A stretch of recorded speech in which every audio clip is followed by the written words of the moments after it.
Joe Biden walks into the White House almost exactly a year after the pandemic first came to America. A Washington state resident fell ill after returning from Wuhan, China. The new president has put the crisis at the top of his prescription for the country. The current figures are eye-watering. How did they get so high? The seeds of the crisis were sown way back at the beginning of the outbreak. The former president downplayed the early cases. It's going to disappear. One day it's like a miracle, it will disappear. Meanwhile, the virus was seeping into the community, in many cases undetected. Testing was bottlenecked, and it took 6 weeks before local hospitals and labs were able to conduct them. Plenty of time for outbreaks to be seeded across the nation. Hotspots in New York, quickly followed by waves in the southern USA, with a patchwork of state responses and an undisciplined population. If I get corona, I get corona. At the end of the day, I'm not going to let it stop me from partying. Complicating the response, the pandemic had rapidly become an issue viewed on partisan lines.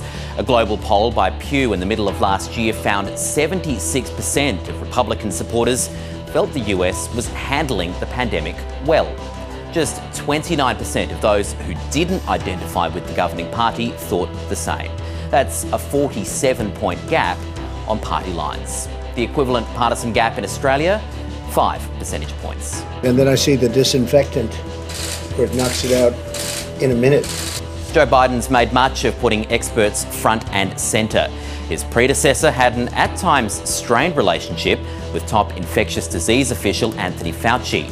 Donald Trump's been fired, but Joe Biden is keeping Dr. Fauci on his team. Like every good doctor, he'll tell me what I need to know, not what I want to know.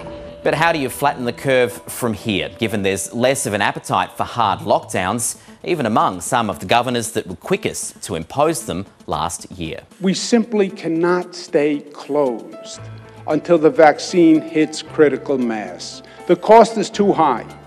We will have nothing left to open. Joe Biden has pledged to massively ramp up testing facilities, which are still seeing long queues, and resolve supply issues with protective equipment. The new president also wants all Americans to wear masks for 100 days, and he wants state governors to make wearing them mandatory. For God's sake, wear a mask if not for yourself, for your loved ones, for your country. The light at the end of the tunnel is mass vaccination. Vaccines have been developed and approved remarkably fast, but providing jabs hasn't been as speedy. The vaccine rollout in the United States has been a dismal failure thus far. As of mid-January, states had used only around a third of the doses they'd been shipped, and some doses have even gone to waste, expired before they could be used. Number one priority, getting vaccine in people's arms. More mass vaccination sites like this one at Disneyland have been opening. But Joe Biden says it can go faster. He wants 100 million doses administered within his first 100 days. This is not a political issue. This is about saving lives. And then there's the economic fallout of the pandemic. From March to April, employment plunged, faster than has ever been seen before. 22 million people lost their jobs in the space of a month. And while it's started to recover, nearly 9 million fewer Americans have a job now than at the start of 2020.